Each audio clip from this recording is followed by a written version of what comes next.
NFL Week 14 recap show, and my God, it feels good to be back. It feels good to talk about ball. One of the best weekends of football we've seen in a while. A lot of marquee games. Let's just get into it.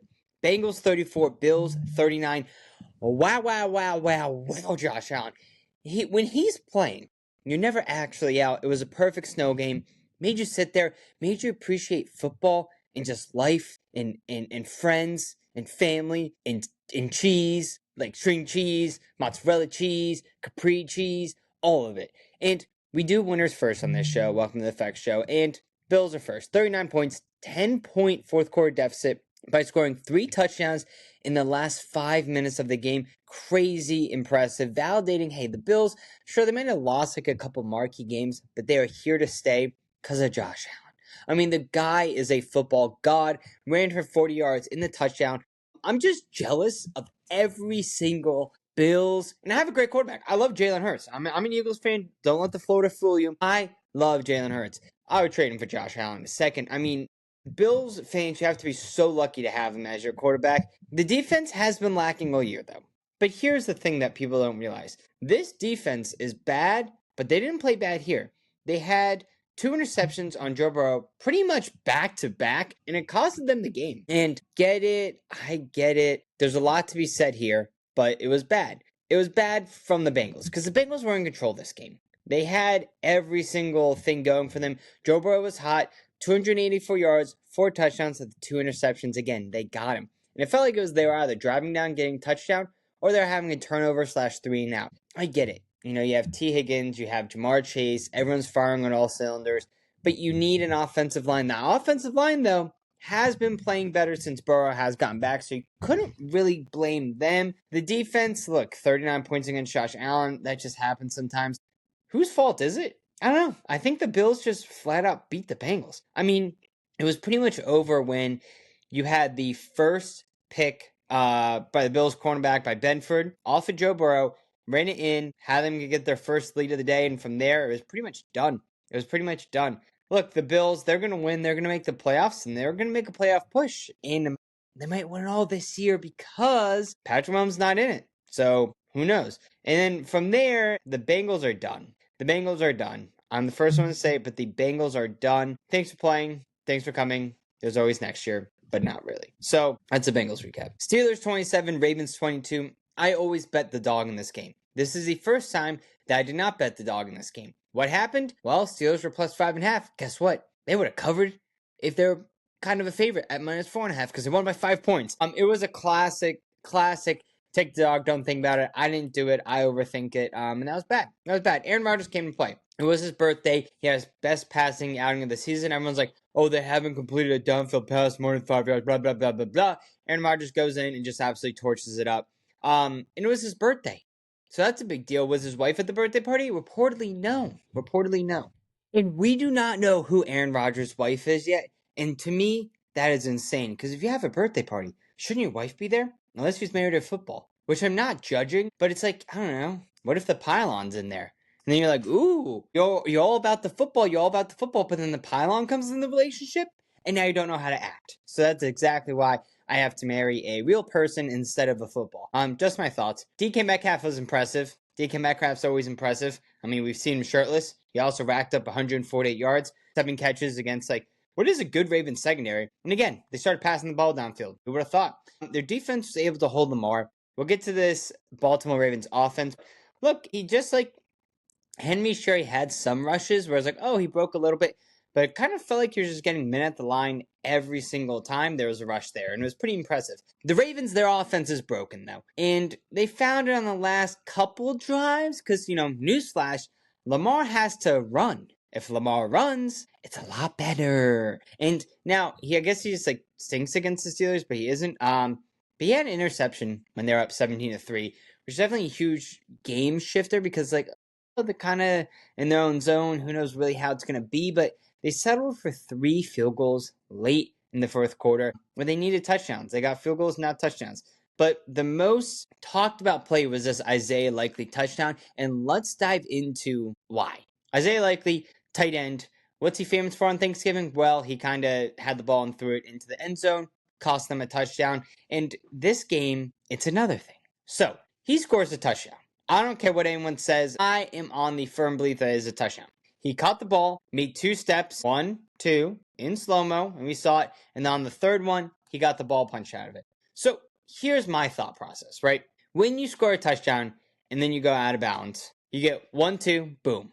There you go. That's a complete catch. And like another type of movement was made. But the thing is like if you're catching the outside, okay, 1, 2, boom. Then it counts as a touchdown. But just because you're inside and you have 2 solid feet go down, it's not a touchdown. That makes no sense to me. I definitely think that should have been a touchdown, and what a horrible call. However, for this Pittsburgh Steelers team, it all worked out for them. This win propels them to the AFC North, giving them full control of their playoff destiny. It's going to get a little bit interesting, as the kids could say. Look, it's nice they already have one win against this Ravens team. Rest of their schedule is 50-50, it feels like. Same with the Ravens. Now they have a loss. Now they're on the outside looking in. If they want a chance, a prayer, they're going to have to win. But they're also going to have to face a very, very good Bengals team, which the Steelers have already played twice without Joe Burrow. Yeah, like, come on. 12 points against the Steelers team when they play on November 16th. That's not going to happen if they play Joe Burrow. But, look, they're benefit of the schedule. Overall, though, maybe I'm hoping too much, but I do like the Ravens to make the playoffs. I think they'll make it a little bit more interesting because Pittsburgh's going to be a one and done. No Pittsburgh fan even wants to make the playoffs. Like, they don't. They want to suck. Tomlin, just suck for a little bit. Do not win. Draft Mendoza. Draft a great quarterback. You're not going to get him now. Draft a great quarterback. Draft Arch Manning. That'd be crazy for the Steelers. That'd be crazy. If we got Arch Manning in that division, Steelers, and then we got Bengals, Joe Burrow, Lamar Jackson, and whatever the Browns decide to do, who knows? Would be interesting, but the Ravens basically have to win out if they want to get in my opinion. Colts 19, Jaguars 36, and this was just man football by the Jaguars, and the Colts, it's not good. Daniel Jones did go down with an injury, and this was the whole moment shift of what it felt like the game. He went down in, I believe it was first quarter, earlier in the game, but it did feel like the Jaguars did have pretty much full command at this point. And he's out with an Achilles injury for the end of the season. What an incredible season by Daniel Jones. I mean, at first, everyone's like, oh, they're going to go with him over Richardson. My God, did that pan out. Super impressed by him. It was crazy. So sad to see his season go. I mean, I don't really care. He was already struggling with a fibula injury. The Colts mean nothing to me, so why not have them do good? I liked it. This was an absolute rout the whole game, though, people. His defense was relentless. 3 turnovers, recorded a safety, 14 points in the first half. They held Jonathan Taylor to 74 rushing yards and Trevor Lawrence on the offensive side of the ball. I did not expect him to do great. I made this with the thought process of rainy day. Travis Etienne is very good at pounding the ball, and maybe something's going to happen there. He did. He had 20 carries, 74 yards, 2 touchdowns. But in my head, I was like, if they want to win this game, they're going to have to rely on the run game because Trevor Lawrence, he can't throw it. Oh boy, did he prove me wrong. And I'm so happy I backed him when he proved me wrong. Because I love getting proved wrong, being like, you suck, I hate you. And then being like, okay, thank you, DraftKings, for that extra whatever dollars in my bank account. But he has some dimes. He has some dimes of throws. Crazy to BTJ. Got Jacoby Myers going. Everyone's firing on all cylinders. Now, the loser, the Colts team, Daniel Jones, non-contact injury. Had it in my notes, already talked about it, but it's bad. You're done. Riley Leonard came in. Because remember now, Anthony Richards, he had Florida Gator. He had an injury that happened at practice. Very weird. Riley Leonard came in, and now it's the weather. He didn't play that bad to me. 18 for 29, 145, and interception. I believe he had some type of touchdown. Could have been rushing now I'm thinking about it. Overall, the offense did struggle with Daniel Jones out. I felt like the wind was taken out of them when Daniel Jones was out.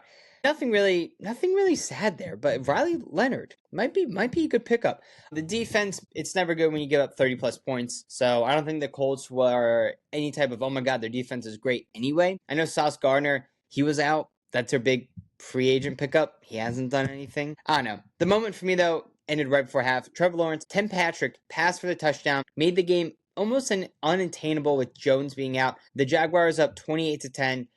3-score game. Going to be tough to get tough to beat the Jaguars. Unless your name's the Texans, in the case I think you did. But look, the Jags, they're well on their way to win the division. It's going to be very interesting to see how it plays out with the Texans. But if Trevor Lawrence is on his game, Cohen's play calling is incredible. They can beat anyone if this defense gets takeaways. Now, the Colts, they're a major crisis with their injury to the quarterback. Their playoffs hopes doesn't really look good, being 8-5 right now. The remaining schedule, not the best. But what is to be noted about this team is that the trend continues that Jaguars, for some reason, beat up the Colts when they come visit. No one knows why.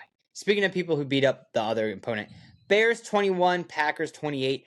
History repeats itself. An absolute heart-crushing game for any Bears fans out there, but it's Toyotathon. So you already know Jordan Love's going to be heating up. And now again, Green Bay. This team makes no sense to me because they seem like they're first in almost all the categories, but then they have a couple losses and their games are very close. And it feels like Jordan Love's like very clutch, very good when he backpedals and takes a billion steps back. And he keeps passing for first downs, keeps getting big chunk plays, but I guess they just don't score. And I'm afraid they play with their food too much. They're just going to get popped by a team. You can say what happened to the Lions, but they went ahead, they played against the Lions. It feels like they just meet whoever they're playing on the surface level, which makes it kind of frustrating. I guess you'll beat up bad teams and lose against good bad teams. I mean, you beat up bad teams. You know what I'm trying to say here. I know the Browns and the Panthers. Panthers are Browns are bad, and the Browns beat them. So here's the thing. Josh Jacobs, they need him to make some incredible plays, and he made some incredible plays. When they needed to turn it on, they turned it on. The Bears, they ran the ball. And they almost won the whole game because they ran the ball. And now they absolutely destroyed this Green Bay defense on the ground. I honestly don't even know how many yards they ended up with here, but this Bears team just kept punishing the defense for this Green Bay Packers team. And you could tell towards the end there, they were getting so tired. They were not able to handle what was coming their way. And honestly, it was impressive. Ben Johnson has Caleb Williams not really making mistakes, fighting. Look, if you give him a chance, in good position to keep the games close, Caleb's going to keep it close. He did have a bad moment, though. Let's just be honest. 36 passing yards in the first half. Sure, the game script was a little interesting, maybe not in the favor or whatever it was, or running too much. Some 3-and-outs, not great. Their defense, they're able to get an interception on Love. Besides that, it felt like Green Bay was kind of getting whatever they wanted. Or quick 3-and-outs, one or the other. Touchdown or 3-and-out. The moment all changed. When the Packers had the ball, tie game, Josh Jacobs, felt like 5 Packers players were on him. Somehow shimmy threw them on a pitch to the right, got the first down. Absolutely incredible. 4-ish minutes left. It was insane. Truly insane. He ended up just putting it, the Josh Jacobs took Caleb Williams, just painted his nails, and then sent him off to bedtime. I believe the Packers are close, if not the best team in the NFC. Just kidding, they're not as good as the Seahawks, they're not as good as the Rams. If the Eagles learn how to do some play calling, they're not as good as them either. So that's why it's kind of interesting there. Tough to sneak into the NFC conference and division. You have impressive wins for the Bears, so I do like them to still make the playoffs. They have a really good record. I love them. Run game. Why not? One team that everyone thought, including myself, I invested heavily in them to make the playoffs, but is the Kansas City Chiefs. Texans 20, Chiefs 10. Chiefs are officially done. That's a voice crack because I'm even nervous to put it out there because there still is a chance. I went through the playoff predictor model. If they went out, I think it had it at like a 9% chance. It all starts with the Chargers losing today. And now the Chiefs, they're bad, but we talk about winners first on this show.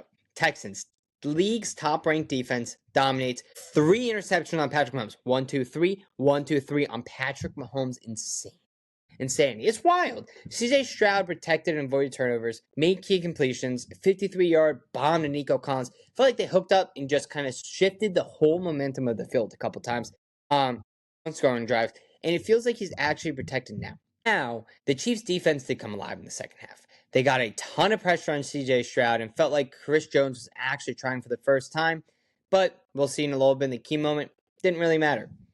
Because this Chiefs team was bad. Their defense gave up a lot in the first half. They're losing 10-0. It was just all sad. But Mahomes is going to try his best. Chris Jones finally started trying again. But Mahomes is going to do whatever he can to get his team to win. We even saw him push on a tush push. He was not the quarterback. Someone else was pushing some tush. He got his hands in there and got some tush. So, honestly, impressive by Mahomes. He ran for it when he needed to. He had over 50 yards rushing. His receivers, though. Travis Kelce had one of the most embarrassing interceptions ever. Just kind of like hit his hand and then flopped off and the other guy caught it. Sad. He had another one where it got tipped up. The guy ran backwards and then caught it. Sad. And then you had one which is just a straight up arm punt, which honestly I didn't really mind that. It was like a 3rd and long arm punted it. That was close to the end of the game.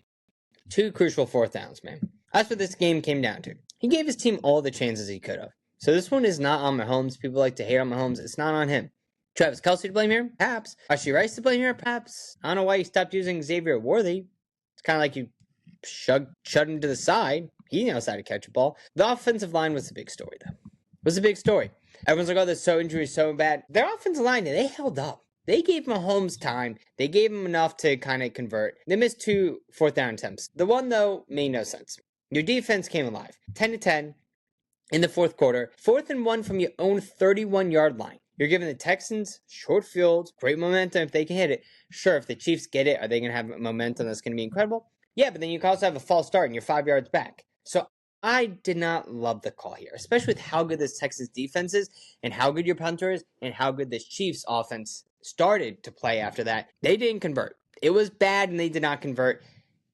It's not good. That's not good. That's like when you have a tin of muffins and then they're a little bit too warm, but you still eat them anyway. And then you're like, oh, wow, this muffin isn't that good, but it's just because the muffin's a little bit too warm. You have to wait for it to be just congealed to its normal form so you can eat the muffin, but you never learn, especially if it's a Trader Joe's pumpkin muffins, and you just keep going. But whatever, that's how life is. The Texans are scary good when you're doing that look. Well, number 1 defense in football. Stroud is like being able to throw the ball. Great. Chiefs are done. Their season is over. Simple as that. Chiefs are done. Their season is over. So, where does this leave us in the power rankings? Well, you have your juggernauts, and everyone remember that tier. That's your top tier. Going to win the Super Bowl. Rams, Patriots, Bills, Seahawks, Packers. I'm going to put them in there. Don't get upset with me, Eagles. Any given Sunday, this tier can beat the juggernauts. Any given Sunday. Broncos, Texans, Chiefs. That's a lie. Chiefs are getting bumped down. Broncos, Texans, Lions, Bears, Chiefs. Not rotten milk tiers. When you take the milk out of the refrigerator, that's not rotten. That's fine. Niners, Jaguars, Panthers, Buccaneers, Bengals. That's a fun tier. That's a bettable and fun tier right there. Smells off milk. That's when you take the milk and, oh, that smells a little bit off. Chargers, Cowboys, Ravens. This is probably the lowest I've ever had the Ravens power ranked. Vikings, Steelers. Then we have food at home tier. This is when you're traveling back. You ask your parents, oh, can we stop by some Mickey D's, maybe some Wendy's, maybe a Wawa? No, we have food at home, Joshua. Affaka. Oh, that's my real name. Not like anyone watches this. So, that is the Colts, Dolphins, Falcons, Commanders, Giants. Colts got bumped down so much just because no Daniel Jones. I don't believe in the team as much. I'm sorry you're a fan tier. Not today, because we had the Saints there, but, rest of the time, yeah, it sucks. Raiders, Browns, Cardinals, Titans, Jets, people. So those are the power rankings.